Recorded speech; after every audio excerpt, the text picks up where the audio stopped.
ஒரு தப்பு நடக்குது, அதுக்கு இந்த டைரக்டரோட படம் தான் காரணம்னு சொல்லிட்டா அது அவ்வளோ ஈஸி இல்லைல்லண்ணே. அவங்க 2 பேரை வந்து அன்ஃபாலோ பண்ணிட்டேன் ட்விட்டர்லேருந்து அப்படின்லாம் சொல்லியிருந்தாங்க. இல்லைங்க, நான் அவர் கூட 2 படம் ஒர்க் பண்ணியிருக்கேன். அந்த 2 படமும் அவங்களுக்கு பிடிச்சிருக்கு. அவங்கள பற்றி சோஷியல் மீடியாவில் ஒரு நடிகையோட சேர்த்து காதல் லவ் அது இதுன்னு வந்துட்டு இருந்தது. எவ்வளோ தூரம் சே நோ டு ட்ரக்ஸ் கேம்பெயினுக்கு நான் சப்போர்ட் பண்ணிட்டு இருக்கேன்னு எனக்கு தான் தெரியும். என் சைடில் அவ்வளோ கேம்பெயின்ஸ் நடந்துட்டு இருக்கு. என்ன சொன்னாலும் நல்லதை கேட்கவே மாட்டோம், நான் கெட்டதை மட்டும்தான் பார்ப்போம்னு சொல்லிட்டு தான் நானும் என்ன சார் பண்ண முடியும். ஒரு இயக்குனராக இருந்து நடிகர்களை இயக்குனதுக்கும் இப்போ நீங்களே வந்து ஒரு நடிகராக மாறினதுக்கும் என்ன வித்தியாசம் தெரியுது? இப்போ உங்களுக்கு வந்து நடிகராக இருக்கிறது சுகமா இருக்கா? இப்போதான் உங்ககிட்ட நாங்கள் சொன்னேன், ஆனால் உங்களுக்கு தம்ப்நெயில் வேணும். சுகமாலாம் இல்லை, நான் நல்லா இல்லை, கொஞ்சம் கஷ்டமாக தான் இருக்குது. டைரக்ஷன் நமக்கு தெரிஞ்ச வேலை செய்யறதுக்கும் தெரியாத வேலை செய்யறதுக்கு வித்தியாசம் தான் சார். மீனாட்சி சுந்தரம், உங்க படங்கள்ல நிறைய வன்முறை இருக்கு, வெட்டு குத்து ரத்தம் குரூரெல்லாம் இருக்கு. இது வந்து சமூகத்துக்கு நல்லது இல்லை. லோகேஷ் கனகராஜ் ஒரு மனநல டாக்டர் கூட பார்க்கணும் அளவுக்கு உச்சமா கமெண்ட் வந்தது. அதை பத்தி என்ன நினைக்கிங்க? ஒன்று. ரெண்டாவது, ஜனநாயகம், நீங்க மலேசியா எல்லாம் போய் விஜய் சாருக்கு நிறைய சப்போர்ட் பண்ணீங்க, சினிமா வாழ்க்கைக்கு அண்ணன் நீங்க. அடுத்து இந்த ஏப்ரல் மே பிரச்சாரத்துக்காக போவீங்களா? அந்த வகையிலும் சப்போர்ட் இருக்குமா? காலையில நேரம் ஏன்னா சொல்லிடுறேன். இல்லைண்ணா, அந்த வன்முறை இது வந்து ஆனால் இப்போ நான் வந்து ஒரு சினிமா டைரக்டர் ஆகணும்னு நினச்சி வரும்போது, நான் சின்ன வயசுலேருந்து என்ன படங்கள் பார்த்து வந்தேனோ, நான் ஒரு ஆக்ஷன் ஃபிலிம் டைரக்டர் ஆகணும்னு தான் வந்தேன். நான் தேவர் மகன், விருமாண்டியெல்லாம் பார்த்தா வந்தேன். நான் மனநல மருத்துவமனைக்கெல்லாம் போகல, நான் டைரக்டர் ஆகணும்னு முடிவு பண்ணி தான் இங்கே வந்தேன். அண்ட் இப்போ அதையும் தாண்டி இப்போ கில்பில் ஆகட்டும், வெளிநாட்டு படங்கள் பார்த்தா அதுக்கும் ஆஸ்கர்லாம் கிடைக்குது, அதாவது ஆக்ஷன் படங்களுக்கு. ஸோ இப்போ நம்ம இந்த இந்த இந்த ஜென்ரேஷனில் இருக்கவங்க எல்லாருமே கம்பேர் பண்ணுறதே வந்து கேம் ஆஃப் த்ரோன்ஸ் பார்க்குறாங்க, பிரேக்கிங் பேட், டெக்ஸ்டர் எல்லாத்தையும் பார்த்துறாங்க. நான் சொல்ல இதுவே 10 வருஷம் ஆயிடுச்சு இதெல்லாம் வந்து. அப்போ என்னென்னா அவங்க ஆன் பார் நாங்கள் பார்க்குற இந்த வெப் சீரிஸ் அளவுக்கு இருக்கா அப்படிங்கிறதா கம்பேரிசன் வைக்கிறாங்க. அதுக்காக வைலன்ஸ் பண்ணி ஒரு படத்தை பண்ணுறது மட்டும்தான் ஹாலிவுட் லெவலுக்கு கம்பேர் பண்ணுறது நான் சொல்ல, அதையும் காரணமாக வைக்கிறாங்க. ஒரு 2.5 மணி நேரம் நீங்கள் தேட்டருக்குள்ளே வந்ததுக்கு நான் உங்களை என்கேஜாக வச்சுக்கணும்னு நினைக்கிறதே எனக்கு அவ்வளோ பெரிய சேலஞ்சாக இருக்குது. இதில் இந்த சோகால்டு வயலன்ஸ், நான் வயலன்ஸ்னே சொல்ல விரும்புகிறேன், அது ஒரு ஆக்ஷன் படம்.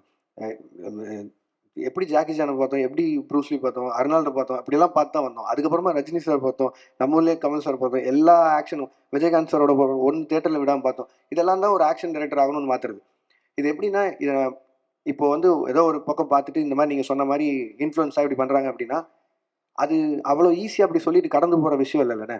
ஒரு தப்பு நடக்குது, அதுக்கு இந்த டைரக்டரோட படம் தான் காரணம்னு சொல்லிட்டா அது அவ்வளோ ஈஸி இல்லைல்லண்ணே.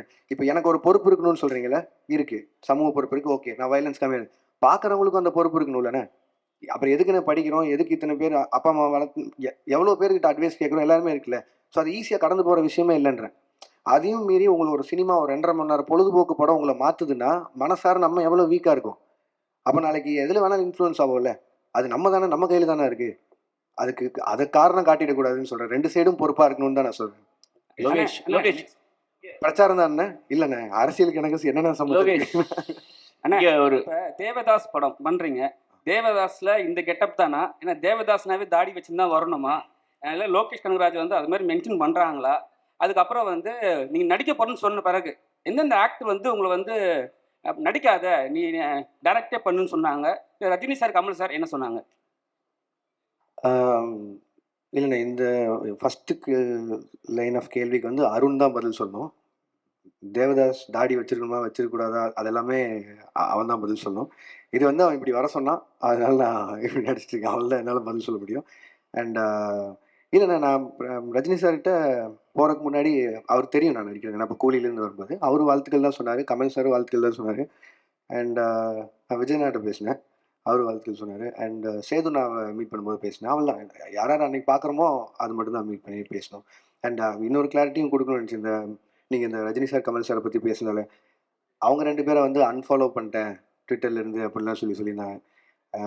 அவங்க 2 பேரும் எந்த இடத்துல இருக்காங்க, நான் அவங்க கூட ஒர்க் பண்ணதையே ஒரு பாகியமாக நினச்சிட்டு இருக்கேன். நான் ஒரு ஊர்லேருந்து வந்து 2 பேரையும் டைரக்ட் பண்ணிட்டேங்கிறத ஒரு 2 வருஷத்துக்கு முன்னாடி ஸ்க்ரால் பண்ணும்போது லைக் போட்டதுக்கே நான் எவ்வளோ பதில் சொல்கிறேன், தெரியாமல் லைக் பண்ணதுக்கு எவ்வளோ பதில் சொல்கிறதுன்னு எனக்கு தெரியும். இன்றைக்கி தேதிக்கு அப்படி யாராவது அன்ஃபாலோ பண்ணிட முடியுமா? இல்லை அது எப்படி பாசிபிளாக இருக்கும்? அது ஏன் நான் சொல்கிறேன்னா, இப்போ எங்கள் அம்மாக்கெல்லாம் வந்து ட்விட்டர்னு என்னன்னு தெரியாது, ஃபாலோ அன்ஃபாலோன்னு என்னன்னு தெரியாது. ஆனால் அவங்க எனக்கு ஃபோன் பண்ணி ஏன்டா கமல் சாரையும் ரஜினி சாரையும் அன்ஃபாலோ பண்ணுறேன்னு கேட்குறாங்க. ஏன்னா நான் சொல்கிறது கூட நம்ப மாட்டாங்க, நீங்கள் சொல்கிறது தான் நம்புகிறாங்க. அதனால தான் நான் சொல்லியிருக்கேன். நான் அந்த மாதிரி அன்ஃபாலோ பண்ணுறதோ அப்படி எதுவும் இல்லை. அதையும் மீறி இந்த மாதிரி ஏதாவது சென்சிட்டிவான விஷயம் இருந்ததுன்னா என் சைட்லேயோ இல்லை என் டீம் சொல்லி யாராவது கிட்ட கேட்டு கொஞ்சம் எழுதுனீங்கன்னா பேசுனீங்கன்னா நல்லா இருக்கும்னு நினைக்கிறேன். அதை வேண்டுகோளாக வச்சுக்கிறேன். Thank you. Lokesh Anna, Malaysia போனதுக்கு அப்புறம் இங்கே தானே மலேசியா போனதுக்கு அப்புறம் உங்க டிவிக்கு அந்த விஜய் ரசிகர்லாம் உங்க வச்சு கொண்டாடுறாங்க. ஏன் கொண்டாடுறாங்கன்னு யோசிச்சு பார்த்தீங்களா? இல்லை புரியல, என்ன சொல்லுங்க. இருங்க, ஓகே. இல்லைங்க, நான் அவர் கூட 2 படம் ஒர்க் பண்ணியிருக்கேன். அந்த 2 படமும் அவங்களுக்கு பிடிச்சிருக்கு, அதனால கொண்டாடுறாங்க. என்ன மட்டும் இல்லையே, நெல்சனையும் கொண்டாடினாங்க, அட்லியும் கொண்டாடினாங்க. லோகேஷ் என்ன சார் லோகேஷ் ஒரு நிமிஷம். சார் எது சார் புரியல? ஒரே நிமிஷம். இல்லை இல்லை சார், அப்படியெல்லாம் எதுவும் நடக்கல சார். இல்லை லோகேஷ் ஒரே ஒரு யா நீங்க அல்லு அர்ஜுனை வச்சு அட்லியும் பண்றாரு, அல்லு அர்ஜுனை வச்சு இப்போ நீங்க லோகேஷ் கனகராஜும் பண்ண போறாரு. ஸோ 2 பேருக்கும் உள்ள அந்த காம்பினேஷன்ல ஒரு ஹெல்த்தியான ஒரு காம்படிஷன் இருக்குமா? யாரு பெஸ்டா பண்றது அல்லது யார் படத்தை பீட் பண்றது அப்படின்னு சொல்லிட்டு? இல்லைங்க, 2 பேருமே எங்களோட அடையாளம் தமிழ் இண்டஸ்ட்ரி. ஸோ முடிஞ்ச அளவுக்கு இங்கே இருக்கிற இண்டஸ்ட்ரியை எவ்வளோ தூரம் மேலே கொண்டு போகிறோங்கிறது ஐடியா. அது அட்லீஸ்ட் சைடில் அவர் ட்ரை பண்ணுறாரு, என் சைடில் நான் ட்ரை பண்ணுறேன். 2 பேரும் ஃப்ரெண்ட்ஸ் தான். ஸோ அதனால் யார் படம் ஜெயிச்சாலும் அதிகமாக சம்பாதிச்சாலும் சந்தோஷம் தான். ஸோ தமிழ் இண்டஸ்ட்ரியில் இருந்தாலும் போகுது. 2 பேருக்குமே வாங்க. லோகேஷ் உங்களை ஸோ என்னென்ன படங்கள் அப்டேட் பண்ணுங்க சார் உங்க ப்ரொடக்ஷன்? எஸ் மேம், அது ப்ரொடக்ஷன் ஐடியாவே வந்து எனக்கு இவங்க பொட்டன்ஷியல் ட்ரீம் வாரியர் பிக்சர்ஸ் அவங்களோட அந்த டைமில் அவங்க கண்டினியூஸாக படங்கள் பண்ணிருந்தாங்களே, மாநகரம், மாயா, அருவி, ஜோக்கர் அந்த மாதிரி. ஸோ அது மாதிரியான ஒரு சின்ன பட்ஜெட்டில் படங்கள் பண்ணுங்கிறது ஆசை. இப்போதைக்கு மிஸ்டர் பாரத்ன்னு சொல்லிட்டு நிரஞ்சன் டைரக்டர் அவர் எடுத்த படம், அது முடிஞ்சிச்சு, போஸ்ட் ப்ரொடக்ஷனில் இருக்குது, ரிலீஸ்க்கு தயாராகிட்டு இருக்கு. ரத்னகுமார் டைரக்ட் பண்ணுற படம் 29ன்னு சொல்லி, அது நானும் Karthik Subbaraj sir, Karthik Santhanam, stone bench அவங்களும் சேர்ந்து தயாரிக்கும். அந்த படமும் ஷூட்டிங் முடிஞ்சிச்சு, அது போஸ்ட் ப்ரொடக்ஷன் ரெடி ஆகிட்டு இருக்கு. அண்ட் பாக்கியராஜ் கண்ணன் டைரக்ட் பண்ணுற படத்தில் வந்து பென்ஸ், அது ஷூட் போயிட்டுருக்கு. அது எனக்கு தெரிஞ்சு பெரிய படம், அதனால் அது கொஞ்சம் ஷூட் போகும், இன்னும் கொஞ்சம் நிறையா ஷூட் போகும்னு நினைக்கிறேன்.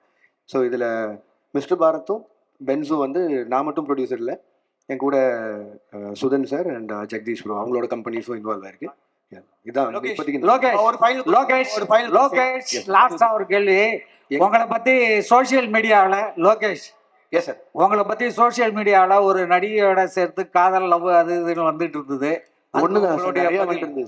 இல்லை நீங்கள் ஏதாவது அந்த மாதிரி போயிட்டு இருக்கா? ஃபேமிலியாக போறீங்களா? இல்லை சார், இல்லை சார், எனக்கு ஆல்ரெடி ஃபேமிலி இருக்கு சார், அது இல்லை sir. Second family. Thank you sir, thank you sir, thank you sir. Sir and சரிங்க சார். சார் ஒரே ஒரு சின்ன கேள்வி என்னன்னா, அது முக்கியமான கேள்வியும்,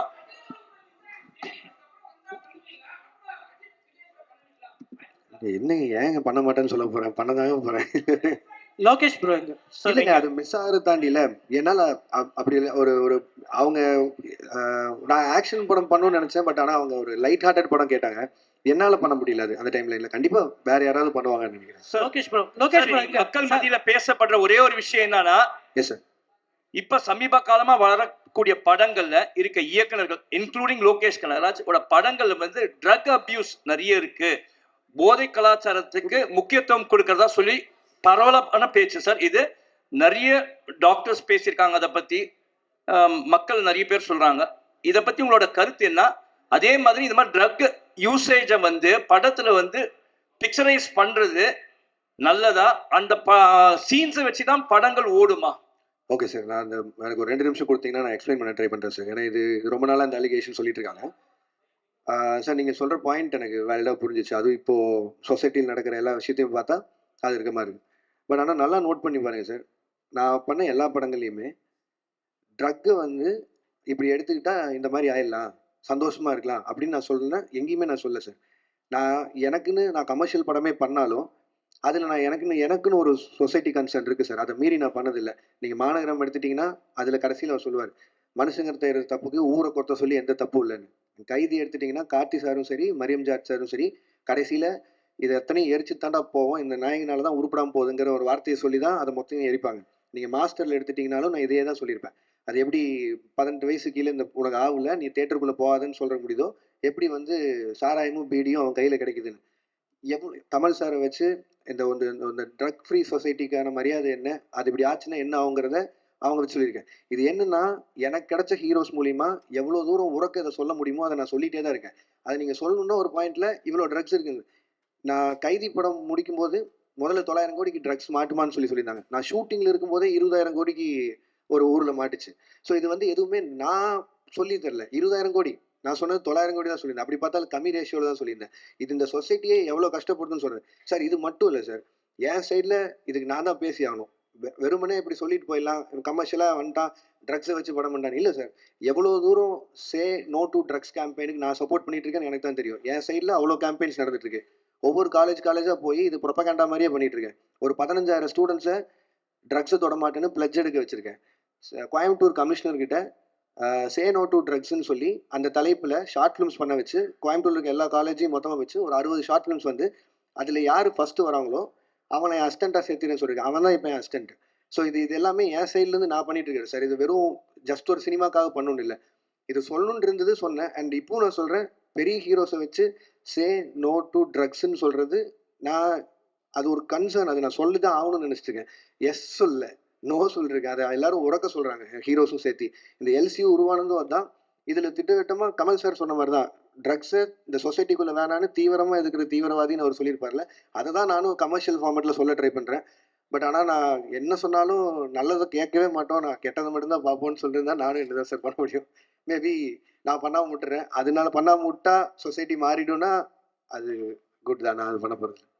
தேங்க்யூ சார். சார் இன்வைட் அழைச்சிட்டு எல்லாரும் வந்ததுக்கு ரொம்ப நன்றி sir. And with your wishes and blessings என்னோட அடுத்த படத்துக்கு மூவ் ஆகுறேன்.